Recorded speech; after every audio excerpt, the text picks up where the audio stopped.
Well, today marks the first anniversary of the Inflation Reduction Act, President Biden's signature climate bill that set aside billions of dollars for manufacturing investments in clean energy and EV tax credits. It also aimed to lower the cost of healthcare and prescription drugs. Analysis from Bank of America shows 270 new clean energy projects have been announced to date, with investments totaling $132 billion. President Biden touting it as a massive success, but polls show Americans still don't know much about the administration's efforts to reduce inflation. And we should mention emissions. Joining us now is White House National Economic Council Deputy Director Bharat Ramamurti. Bharat, it's good to talk to you today.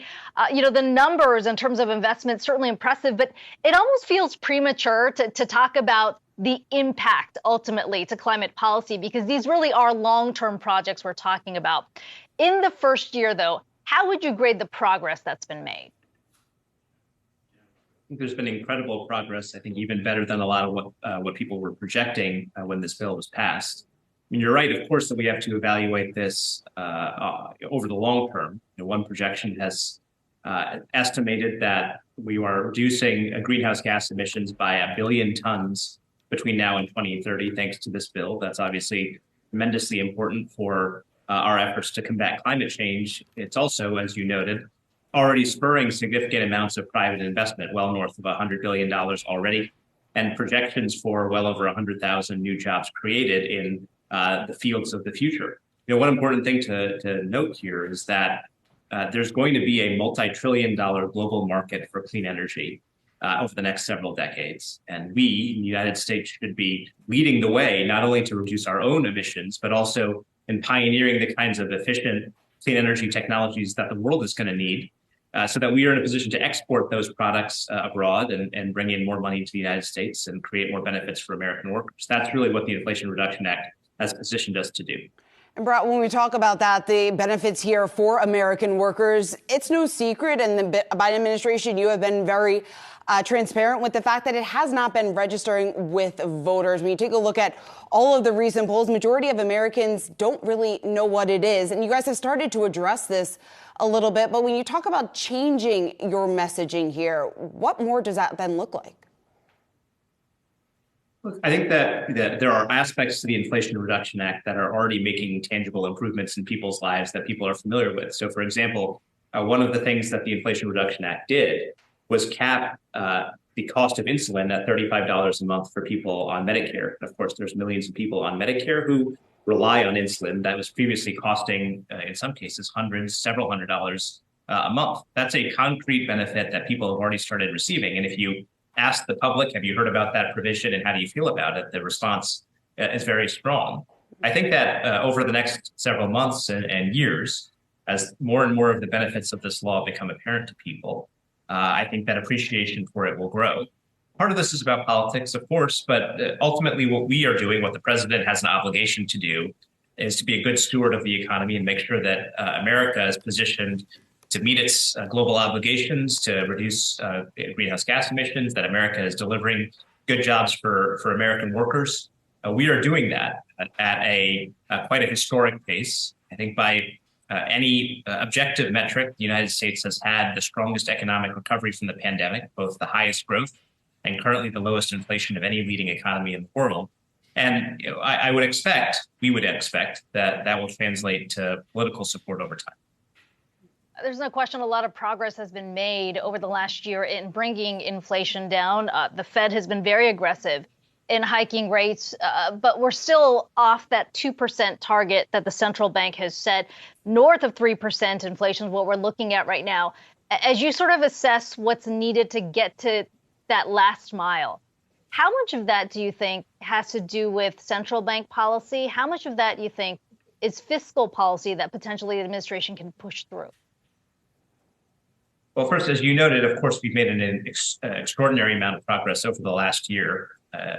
Inflation at the headline level has gone from about 9% to, as you just noted, close to 3%, two-thirds reduction in just a year. At the same time, as we have been adding jobs and wages have continued to rise. So obviously that's a number of good economic trends converging there. But we continue to think that inflation is on a positive trajectory. We're not going to get to the 2% target overnight, but we're clearly tracking towards that target. And I think that we in the administration are committed to doing what we can to help the Fed achieve that goal. We did that with the Inflation Reduction Act, which results in a significant reduction in the federal budget deficit. And the president has put forward several plans that would further assist this, including new tax increases on the very wealthy and on big corporations that would bring down the deficit further. We are eager to work with Congress to try and get as much of that enacted as we can. But ultimately, as I said, we think that we're on the right trajectory now, and that inflation will continue to come down over the next several months. So then, Bharat, what do you say to the critics out there who actually say the Inflation Reduction Act, it's spurring inflation? Yeah, I just don't see the case for that. A lot of what the Inflation Reduction Act does is expand the productive capacity of the economy, expand the supply side of the economy, which is, on the whole, net positive for bringing down inflation.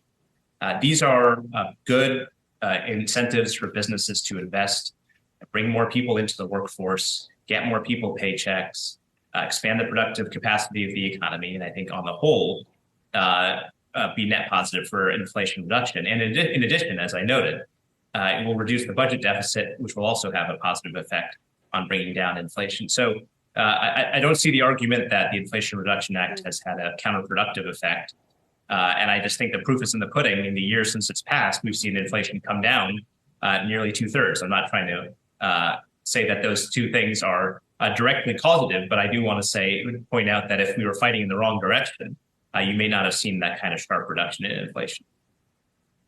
Specifically on the issue of climate investments, there's some concern that, I guess that the good thing is that the U.S. has really spurred a lot of investments as a result of the incentives that have been offered through the IRA. But a lot of developing countries have been left out. The U.S. has offered the incentive. Europe has responded with that, with additional incentives. And yet you look at some of these developing countries who are trying to take advantage of this clean energy transition. They don't necessarily have those incentives to offer. How's the Biden administration thinking about that? And what are the conversations that you're having that could potentially, put the U.S. in alliance with some other countries to help them make that transition, even if they can't bring in that kind of investments the U.S. has? Yeah, it's a good and important question. We have been committed through the Inflation Reduction Act, which obviously encourages more clean energy production in the United States. We've also been in close contact with our allies in Europe and elsewhere to work with them on making sure that they can benefit from some of the provisions in the Inflation Reduction Act, and also that they can create their own pathways to bringing more clean energy production to their countries. We've seen that in Canada, we've seen that in the EU and elsewhere. Now, ultimately, these investments, which are going to help make more potent clean energy technologies, more efficient clean energy technologies, cheaper clean energy technologies, that's going to benefit the world. Countries that may not be in a position to provide the same kinds of incentives will ultimately benefit when they are able to take advantage of the technologies that are being developed, whether it's in the United States or elsewhere. We have to work together globally to address this because it's a global challenge. And I think one of the most important things that we can do globally is to bring down the cost of clean energy generation, bring down the cost of battery storage and so on. And the Inflation Reduction Act is going to supercharge those efforts and I think help lead the globe in a better direction. Bharat Ramamurti, White House National Economic Council Deputy Director. It's good to talk to you today. Appreciate the time.